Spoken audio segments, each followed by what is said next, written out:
Quisiera comenzar recordando un poco del contexto del pasaje en el que nos encontramos ubicados en estos instantes. Estamos en el segundo ciclo de visiones. El libro de Apocalipsis está formado por una serie de ciclos de visiones. El primer ciclo lo encontramos en los capítulos 1 al 3. El segundo ciclo lo estamos encontrando en los capítulos 4 al 7. En este segundo ciclo fuimos llevados por el Espíritu Santo, quien le reveló estas cosas a Juan el apóstol, a contemplar una puerta abierta en los cielos. Y lo que contemplamos ahí fue un trono que se encuentra ocupado por el Dios Todopoderoso, por el Creador de los cielos y de la tierra. Y en ese trono vimos que había un rollo sellado con 7 sellos. Y Juan fue incapaz de ver en el momento a alguien que fuera digno de tomar ese rollo y desatar sus sellos. Y eso lo llevó a una gran angustia cuando de pronto uno de los ancianos le llamó y le dijo: no llores, porque he aquí que el león de la tribu de Judá, la raíz de David, ha vencido para abrir el libro y desatar sus 7 sellos. Y ese león de la tribu de Judá es Cristo Jesús, nuestro Señor. Él, en virtud de su obra, de su vida, muerte, resurrección, ha recibido toda potestad, toda autoridad en el cielo y en la tierra para llevar a cabo la ejecución y el cumplimiento de los decretos de su Padre, del Dios Todopoderoso. Y en el capítulo 6 hemos estado viendo cómo es que en virtud de esa autoridad, nuestro Señor Jesucristo ha llevado a cabo y está llevando a cabo la ejecución de los decretos de Dios contenidos en ese libro sellado. Tras su ascensión y su entronización, los sellos que nos son descritos aquí han sido abiertos y la voluntad de Dios decretada se está cumpliendo, hermanos. Y en el capítulo número 6, escudriñamos ya un par de semanas atrás lo que representan los primeros 4 sellos y lo relacionamos a la luz de lo que dice el pasaje de las Sagradas Escrituras con lo que ha sido conocido como los 4 jinetes del Apocalipsis. 4 jinetes, 4 caballos, diversos colores cada uno de estos caballos, y lo que decíamos que representan estos jinetes y sus caballos son la maldad que ha operado, que está operando y que seguirá operando hasta la segunda venida de nuestro Señor Jesucristo. El jinete con su caballo blanco representa la conquista de los poderosos, los más fuertes, imponiéndose sobre los más débiles, procurando hacer o imponer su propia voluntad. El jinete con su caballo color bermejo apunta hacia las guerras, los conflictos que abundan, que han abundado y que seguirán abundando en medio de nosotros en esta época que consiste entre la primera venida y la segunda venida de nuestro Señor Jesucristo. El tercer jinete con su caballo de color negro nos señala el hambre, la escasez que caracteriza esta era. Y el cuarto jinete con su caballo de color amarillo nos lleva a contemplar, digámoslo así, el cumplimiento de la labor de estos otros 3, la muerte que trae sobre este mundo. Y juntamente con la muerte, el Hades o el infierno, hacia el que se dirigen las multitudes que perecen en esta vida sin una reconciliación con su Hacedor a través de Cristo Jesús, el mediador, el único mediador entre Dios y los hombres.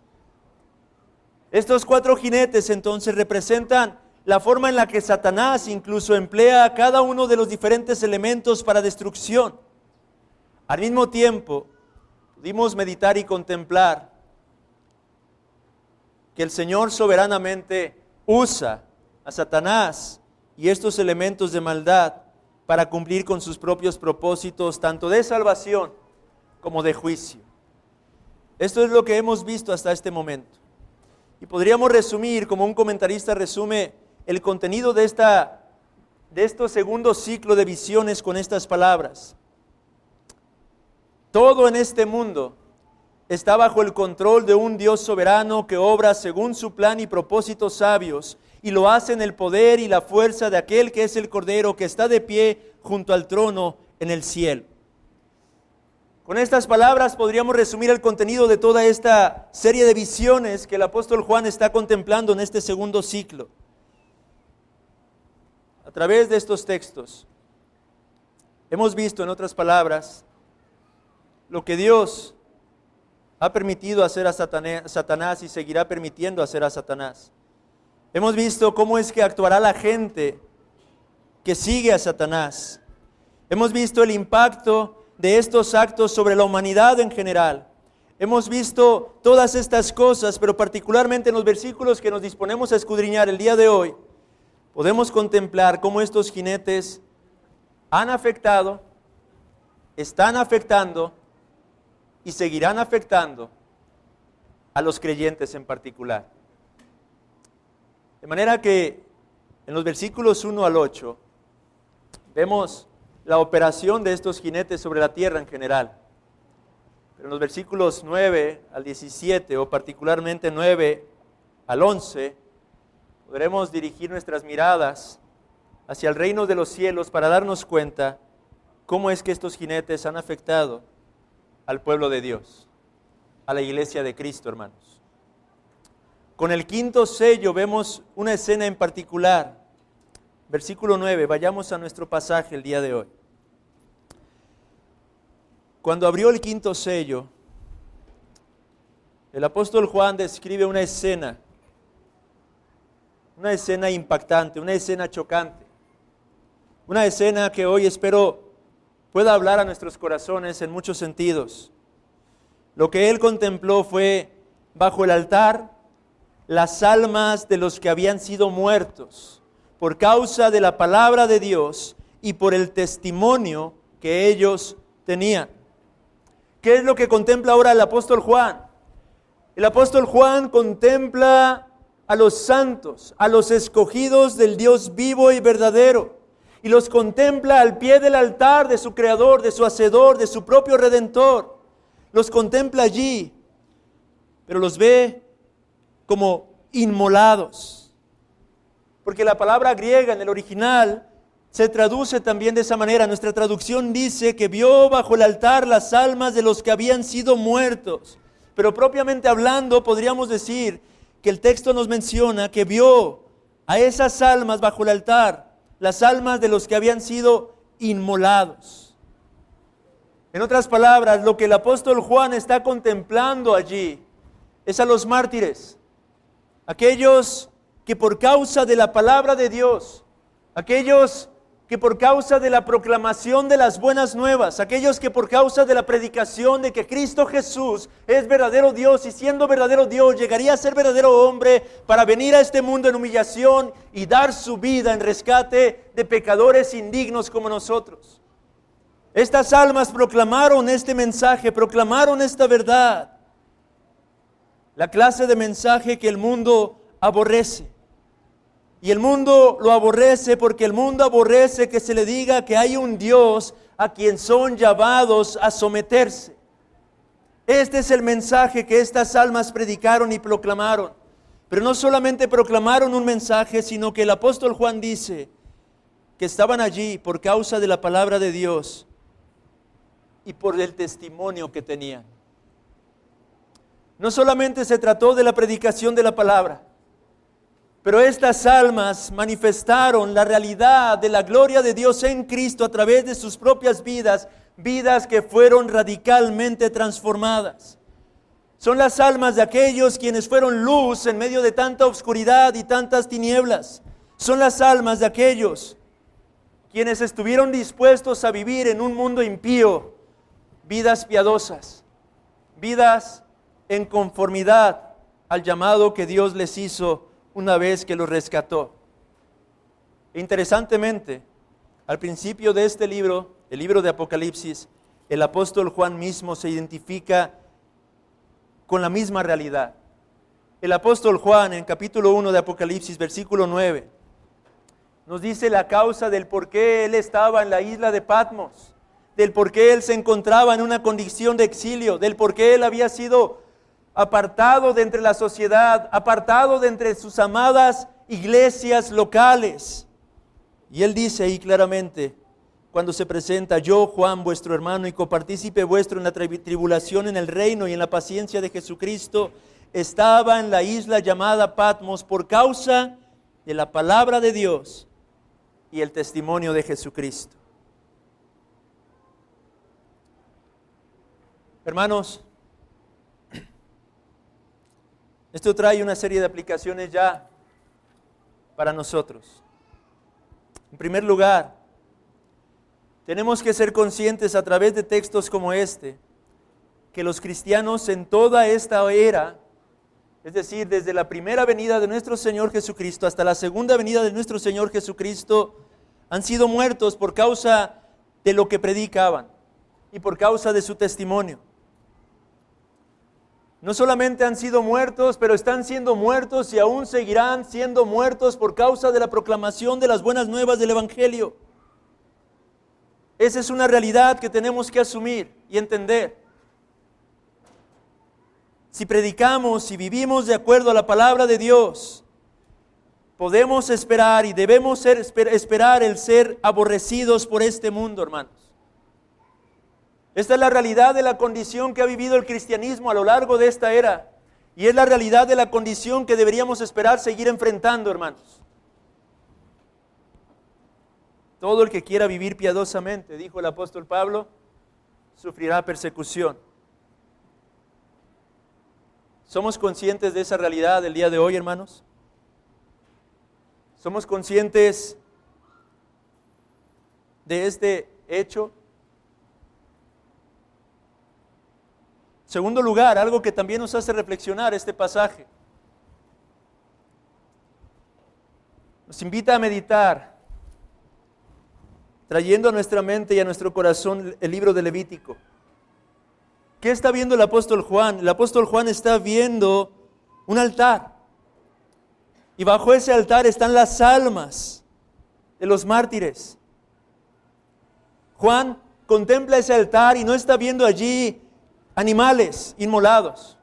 Él está viendo almas que fueron inmoladas. No para su justificación, pero por causa de su santificación. Porque cada uno de esos mártires están allí, no porque a través de ello ganaron la salvación, sino por causa de su santificación es que terminaron en esa condición. Ellos fueron consumidos en un sentido en el servicio a su amado Señor, a su amado Salvador. Y aquí la reflexión para nosotros, la examinación para nosotros, amados hermanos. ¿Están nuestras vidas y nuestras almas en este preciso instante bajo ese mismo altar? ¿Estamos consumiéndonos completamente bajo el altar de nuestro Señor y de nuestro Salvador? ¿Estamos desgastándonos literalmente por causa de aquel que es digno? El apóstol Pablo en la carta a los Romanos capítulo 12 nos llama a ello. Él dice: así que, hermanos, os ruego por las misericordias de Dios que presentéis vuestros cuerpos en sacrificio vivo, santo, agradable a Dios, que es vuestro culto racional. El pueblo de Israel era llamado a ofrecer lo mejor de sus rebaños al Señor. No les estaba permitido ofrecer de lo enfermo, de lo defectuoso. Eran llamados a ofrecer de lo mejor de sus rebaños por causa de su Señor. Más aún, si esto fue en el antiguo pacto, uno puede meditar en el nuevo pacto, pero en el nuevo pacto Dios mismo estableció el estándar, puesto que Él entregó a su unigénito, hermanos. Él entregó a su amado Hijo. Él entregó a Cristo Jesús. Él no entregó las obras. Él entregó a su propio Hijo, aquel del quien Él confesó y declaró: este es mi Hijo amado, en quien tengo mi complacencia. Él estuvo dispuesto a entregar en aquella cruenta cruz aquel que es glorioso, aquel que es santo, aquel que es sublime. Él entregó al unigénito. ¿Qué hay de nosotros, hermanos? ¿Qué hay de su pueblo? ¿Qué hay de su iglesia? Ciertamente y quizá podemos esperar que no sufriremos martirio, aunque no podemos asegurarlo. Pero ¿qué hay de nosotros, amados hermanos? Estamos entregándonos, consumiéndonos bajo el altar de nuestro Señor con nuestras vidas.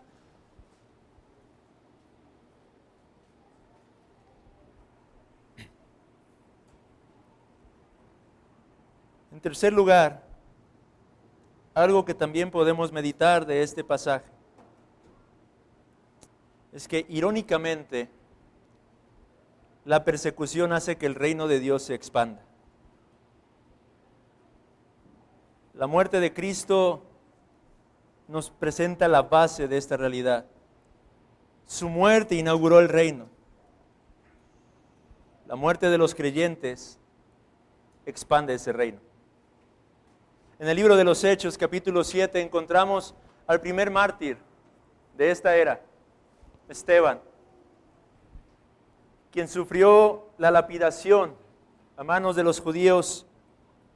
Pero en el capítulo 8 del libro de los Hechos, versículo 4, se nos enseña que el resultado de ese martirio a Esteban fue la expansión del reino de nuestro Señor Jesucristo, pues nos dice, pero los que fueron esparcidos iban por todas partes anunciando el evangelio.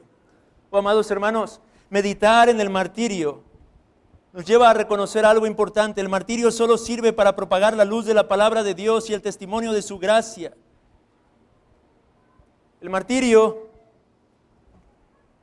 visto a la luz de lo que el Señor nos revela en su preciosa palabra, nos recuerda que tiene el propósito de seguir extendiendo su reino. Esto fue real en los días de Esteban y ha sido una realidad a lo largo de la historia de la iglesia de nuestro Señor Jesucristo. La persecución en ningún momento y de ninguna manera va a cesar el avance del reino, hermanos. La persecución, todo lo contrario, ha sido usada y seguirá siendo usada por un Dios omnipotente para seguir propagando su glorioso reino, hermanos. Pero avancemos un poco más en nuestro texto. ¿Qué es lo que estaban haciendo esas almas ahí? ¿Qué es lo que estaban expresando en esos momentos las almas de los mártires, de aquellos que habían sido inmolados por causa de la palabra de Dios y de su testimonio? Versículo 10 nos presenta un clamor expectante. Vaya brevemente al texto una vez más. Y clamaban a gran voz, diciendo. ¿Qué decían estas almas, hermanos? ¿Qué se encuentran ahora mismo proclamando estas almas? Juan nos dice que ellos hacen una pregunta. ¿Hasta cuándo? Preguntan ellos. ¿Hasta cuándo, oh Señor, santo y verdadero? ¿No juzgas y vengas nuestra sangre en los que moran en la tierra? ¿Hasta cuándo? Es la pregunta que ellos hacen. ¿Hasta cuándo, oh Señor, cesará la persecución? ¿Hasta cuándo, Señor, cesará el derramamiento de la sangre de tus santos escogidos? ¿Hasta cuándo, oh Señor, no juzgarás, tú que eres santo y verdadero? Ahora, cuando meditamos este clamor de parte de estos mártires, no debemos ver este clamor como una expresión de una ira pecaminosa, como algunos de nosotros podríamos expresarla aquí y ahora ante las diversas injusticias que se esparcen por este mundo. Tampoco debemos entenderlo como una queja llena de amargura o de una gran y abundante tristeza, porque estos mártires se encuentran en la presencia gozosa de su Dios. Pero ¿qué es lo que ellos están pidiendo entonces? Lo que podemos entender en este pasaje es un anhelo santo de vindicación. Esto es lo que ellos están suplicando a su Hacedor. Ellos apelan, observe una vez más, ¿hasta cuándo, Señor, santo y verdadero? Lo que ellos desean es la vindicación del carácter de su propio Hacedor. No solamente la de ellos, pero la de aquel que es santo, aquel que es fiel, aquel que es justo. Es a lo que ellos están apelando. Nuestro Dios se revela a sí mismo como uno que es santo, es decir, uno que es sin pecado. Uno que siendo santo necesariamente debe destruir el mal. Y eso es lo que ellos están proclamando: Señor, tú eres santo. Por lo tanto, ¿hasta cuándo? ¿Hasta cuándo se ha de vindicar tu propia gloria, Señor? Pero no solamente apelan a su santidad, lo llaman verdadero, y en el original podría traducirse como fiel. Señor, tú eres un Dios fiel. Y si tú eres un Dios fiel, tu fidelidad requiere que tus promesas sean cumplidas. Por lo tanto, lo que estos mártires están clamando, están apelando a Dios para que éste vindique su propia santidad, su propia veracidad, y juntamente con ello a su propio pueblo perseguido.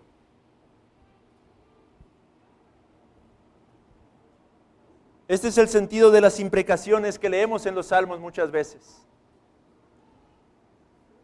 Este es el clamor que todo cristiano debería de elevar hacia su Dios. Señor, no quiero que me hagas justicia a mí. Quiero que tu nombre sea vindicado. Quiero que tu gloria sea claramente proclamada, Señor. El anhelo de estas almas era que el carácter de Dios resplandeciera en todo su esplendor en medio de este mundo caído, hermanos.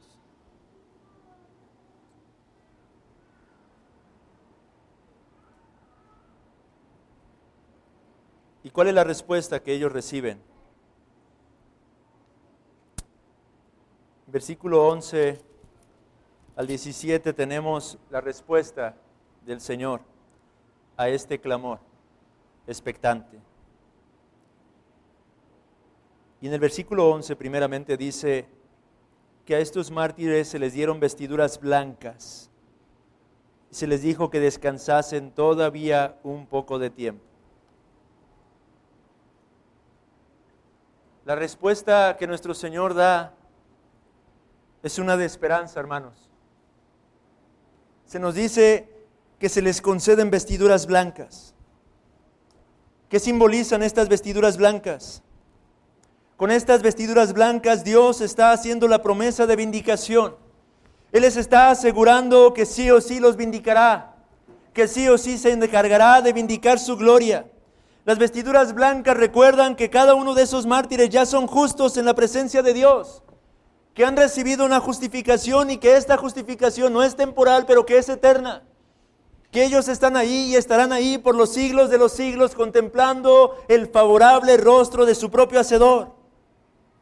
Estas vestiduras blancas señalan a su santificación. Ahora están en la presencia de Dios y ellos son santos como Dios es santo. Hay libertad absoluta de pecado. Esa es la condición en la que ellos se encuentran ahora mismo. Estas vestiduras blancas también representan verdadera victoria, victoria final. En contraste con el caballo blanco, que es una mala imitación de Cristo en los jinetes del Apocalipsis. Esta blancura habla de la verdadera y final victoria que Dios le está asegurando a esos mártires que se les concederá contemplar. Pero no solo eso, Dios les llama a descansar todavía un poco. Descansen todavía un poco más, les dice el Señor. ¿Por qué causa les llama a descansar? Hasta que se completara el número de sus consiervos y sus hermanos, que también habían de ser muertos como ellos. ¿De qué nos habla esto, amados hermanos?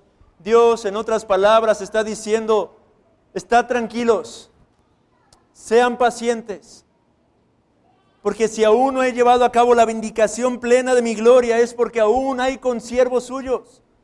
Yo tengo un número exacto de aquellos a quienes he escogido para salvación y vida eterna, y ese número se completará. aún hay pueblo, aún hay hermanos suyos esparcidos por este mundo. Y hasta que no entre el último de ellos en el rebaño de nuestro Señor Jesucristo, no vendrá entonces la plena vindicación de su nombre. Pero hay algo más que podemos meditar, hermanos, de esta parte de la respuesta. Dios conoce, no es ajeno al sufrimiento de su pueblo, hermanos. Él le dice a esos mártires, descansen todavía un poco de tiempo hasta que se complete el número de sus consiervos y sus hermanos que también han de ser muertos como ustedes. Nuestro Dios, hermanos, el Dios de la Biblia, no es un Dios que ignora nuestro sufrimiento, es un Dios que lo conoce. Pero este pasaje nos dice aún más, no solamente conoce nuestro sufrimiento, pero permite nuestro sufrimiento. No solo permite nuestro sufrimiento, pero el texto aún nos enseña más, que los cristianos en esta era han sido, son y serán martirizados, y Dios no lo impedirá. Esto es lo que el Señor está diciendo a los mártires. Yo sé que mi pueblo sufre. Yo sé que mi pueblo sufre y lo estoy permitiendo, y no solo lo permito, pero no lo voy a impedir, porque es parte de mi decreto soberano. Y tan fuertes como sean estas palabras o suenen estas palabras, amados hermanos, tenemos que entender algo importante. Esto no significa que Dios no tiene cuidado de nosotros. Esto no significa tampoco que Dios no ama a su pueblo. Lo que esto significa es que Dios está en el absoluto control y que sus pensamientos no son como nuestros pensamientos. Lo que esto significa es que lo que nosotros vemos con estos mundos, con estos ojos, físicos, no es más que una sola parte de la plenitud de la historia. A menudo nosotros vemos simplemente, amados hermanos, sufriendo. Nosotros vemos o leemos acerca de aquellos que murieron bajo la hoguera, aquellos que murieron decapitados, aquellos que perecieron de diversas formas a causa de la persecución por su fe. Pero eso, hermanos, no es el todo de la historia. Eso es lo que vemos con estos ojos físicos, pero Dios nos presenta a través de este pasaje el panorama completo.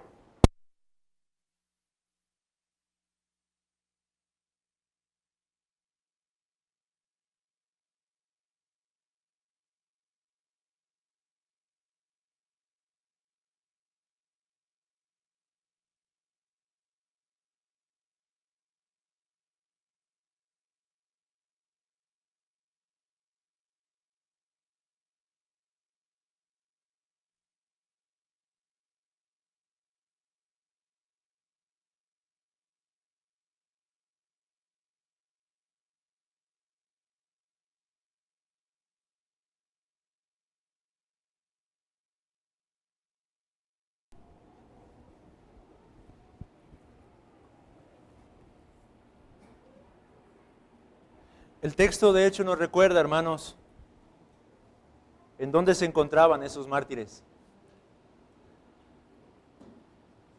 Es cierto que sufrieron de este lado de la eternidad, pero el apóstol Juan nos abre una ventana para contemplar la gloria venidera. Nos abre una ventana para contemplar que su muerte aquí no era la totalidad o el final de la historia, que había un continuará. Y que se continuará, se nos revela y somos llamados a abrazar por medio de la fe. Sí, hay sufrimiento aquí. Sí, hemos de padecer muchas de las veces por causa de nuestra fe. Sí, amados hermanos, pero eso no es el todo de nuestra historia. La historia continúa y continúa ya en la gloria. Lo que experimentamos aquí, el apóstol Pablo lo dijo con unas palabras muy particulares, no es más que una leve tribulación momentánea. Porque ciertamente, amados hermanos, nuestro destino no está aquí y ahora, y esto destruye por completo el evangelio de la prosperidad. El falso evangelio de la prosperidad que enseña que la salud y el bienestar somos llamados a adquirirlo aquí y ahora en esta tierra. No, amados hermanos, El verdadero evangelio nos enseña que nuestra paz y nuestro bienestar no están aquí y ahora, sino que están en la vida venidera, allá en la gloria, en el cielo, en la presencia de nuestro Señor Jesucristo. Todo lo contrario, el verdadero evangelio nos habla de que Cristo no vino a traer paz, sino espada. Y Cristo nos advirtió que seríamos odiados por causa de su nombre, hermanos. Pero veamos hoy por medio de los ojos de la fe que ciertamente este no es el todo de nuestra historia, hermanos. Que hay algo más. Que somos llamados a poner nuestra mirada en ese lugar de reposo. Observe que nuestro Señor les ordena, descansen todavía un poco más de tiempo, perdón. Descansen. Oh, qué dulce, maravillosa y melodiosa palabra debería ser esta en nuestros oídos el día de hoy. Esos mártires dicen, descansen todavía un poco más. Ellos ya están reposando, están descansando de todas sus labores, de todas sus fatigas, de toda adversidad que tuvieron que enfrentar. Descansen, dice el Señor. Sigan descansando, ya están descansando, continúen descansando pacientemente, porque yo estoy llevando a cabo el cumplimiento de mi voluntad, que ciertamente se ejecutará. Ahora, hermanos, la vindicación vendrá. La vindicación llegará. Mientras que los 4 jinetes han pisoteado al pueblo de Dios en un sentido y han hecho lo peor en su rebelión en contra de Dios en esta era, el 6º sello nos describe el resultado final. No solo de estos jinetes del Apocalipsis, pero todos los que fueron sus seguidores y se atrevieron a levantar su mano en contra de la iglesia de Cristo. Con la apertura del 6º sello, se nos revela el trágico resultado para los impíos. Y como veremos en otro sermón, en contraste, el capítulo 7 nos revelará el resultado glorioso para la iglesia de Cristo. ¿Cuál es ese resultado que deben esperar todos los impíos, hermanos? Miré versículo 12. Cuando abrió el 6º sello, y aquí hubo un gran terremoto, y el sol se puso negro como tela de cilicio, y la luna se volvió toda como sangre. Y las estrellas del cielo cayeron sobre la tierra como la higuera deja caer sus higos cuando es sacudida por un fuerte viento. Y el cielo se desvaneció como un pergamino que se enrolla, y todo monte y toda isla se removió de su lugar.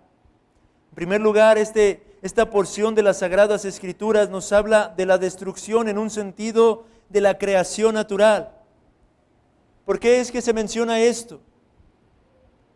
El Señor se va a encargar de remover todo aquello que representó la seguridad, la confianza, la estabilidad de este mundo impío. Los hombres buscan encontrar su refugio y su fortaleza en la creación antes que en el Creador.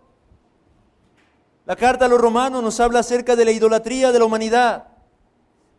La humanidad ha cambiado la verdad de Dios por la mentira, honrando y dando culto a las criaturas antes que a su propio Creador. Las Escrituras nos hablan una y otra vez en diversos textos acerca de una escena similar. Joel, por ejemplo, capítulo 2, versículo 10 y versículos 30-31. Habacuc, Isaías, capítulo 34, versículos 1 al 4. El apóstol Pedro en su segunda carta, capítulo 3, versículos 10 al 12. Cada uno de estos pasajes nos llevan a contemplar elementos como los que acabamos de leer en este texto de Apocalipsis. ¿Qué es lo que está enseñándonos aquí el apóstol Juan? Nos está hablando de la forma en la que Dios, en un sentido, eliminará todo aquello que representó la confianza de la humanidad. Dios se va a encargar de sacudir este reino tal como lo conocemos. Dios se va a encargar de desestabilizar lo que representó la fortaleza de los hombres que se rehusaron a confiar en Cristo. Es una imagen simbólica de una realidad catastrófica. No podemos tener certeza de cómo será exactamente, pero podemos tener la seguridad de que Dios se encargará de remover la tierra tal como la conocemos, aplastando así, humillando por completo la vanidad de los hombres que han pretendido encontrar en este mundo su seguridad y su confianza. Y no solamente nos describe eso, pero nos describe la desesperación de los incrédulos.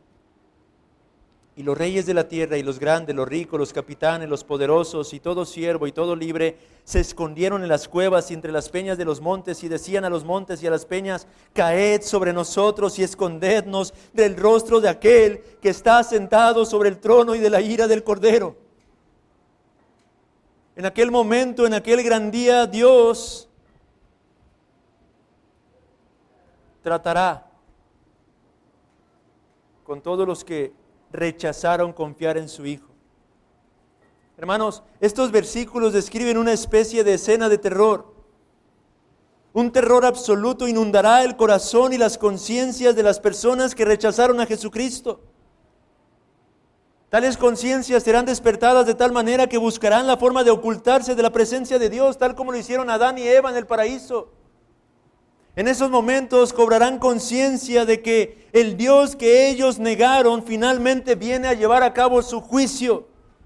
En esos momentos serán conscientes de que nunca creyeron que los tratos de Dios eran reales, pero que el día de su castigo finalmente sería ejecutado. Y el mundo que ellos adoraron ya no podría protegerlos. Ellos clamarían a los montes: caed sobre nosotros. Pero sería imposible que fueran ocultos delante de Dios. El Dios que ellos despreciaron no los libraría más. El día prometido, y por el que los mártires clamaban en una cena anterior, finalmente había llegado.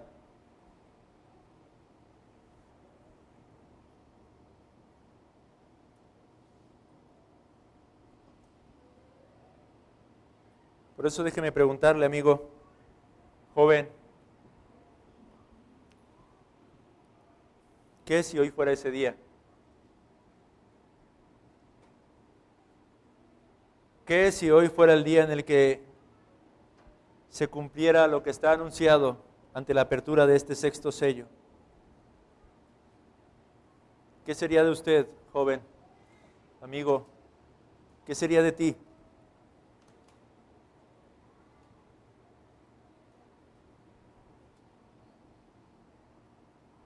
¿Qué es lo que le causó tanto terror a estos impíos, a estos incrédulos? Un predicador decía: no se trataba de una mirada llena de una ira pecaminosa en el rostro de nuestro Señor Jesucristo. Lo que causa el terror de los incrédulos ante la expectativa y la contemplación de nuestro Señor Jesucristo es el hecho de saber que es aquel a quien despreciaron, que es aquel de quien rechazaron la gran cantidad de llamados e invitaciones que les hizo vez tras vez. Oh joven,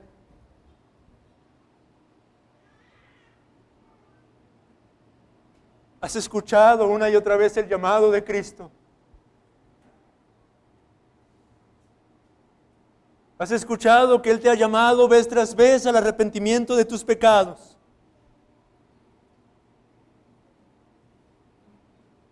Lo que estamos escudriñando en este pasaje es una realidad. No son fábulas o cuentos. Ten por seguro y ten por cierto que el día del juicio llegará. Pero la intención en este caso del predicador, de quien te habla en estos momentos, no es infundir terror en tu corazón, pero moverte al arrepentimiento por medio de entender el gran amor que Cristo Jesús ha querido manifestar al entregarse a sí mismo en aquella cruz y en aquel Calvario, al sufrir la injusta y santa ira que tú y yo merecemos sufrir. Hoy quiero apelar a tu conciencia. pidiéndote que medites por un momento, por un instante, cuánta gracia, cuánta paciencia, cuánta misericordia, cuánto amor de parte de este Cristo Jesús, que lo ha mostrado para contigo al asumir el lugar que te corresponde, sufriendo la justa ira de Dios.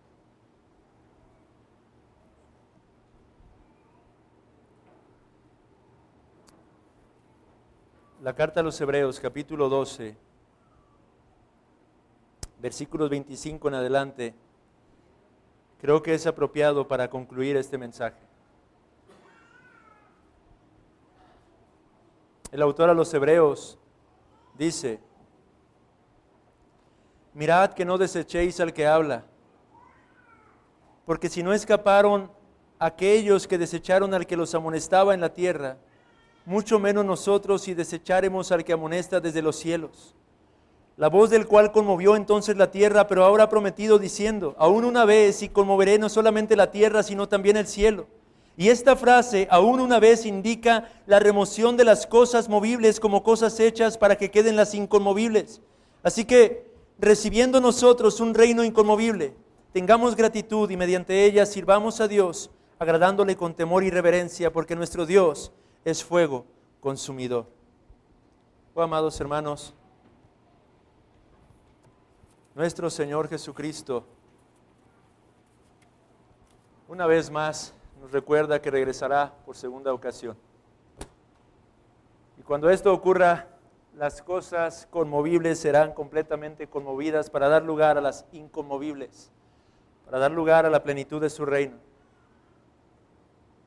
Somos llamados de este lado de la eternidad a sufrir por causa de su nombre, a padecer por causa de su nombre, recordándonos el día de hoy que este sufrimiento no es más que leve y momentáneo, que la vida aquí ahora no es el todo de nuestra historia, hermanos, y que por medio de los ojos de la fe, que son alimentados por medio de las promesas de Dios en su palabra, podemos tener la certeza, hermanos, que un buen día estaremos juntamente con esas almas que fueron inmoladas, descansando, contemplando el rostro de nuestro Dios, adorándole por los siglos de los siglos. Y esto solamente en virtud del sacrificio perfecto de nuestro Señor Jesucristo. Pero ¿qué hay de aquellos, hermanos, quienes siguen rechazando una y otra vez este mensaje? ¿Qué es lo que a ellos les espera? Ya sea que el Señor los llame a su presencia, o el último de sus escogidos sea salvado y entonces Él regrese. La expectativa que ellos pueden tener es causa de terror. Quiera el Señor seguir despertándonos a nosotros como iglesia, para que tal como esas almas de los mártires estemos dispuestos a consumirnos completamente bajo el altar de nuestro Señor Jesucristo y hacerlo proclamando su nombre a aquellos que aún se encuentran perdidos. Oremos al Señor.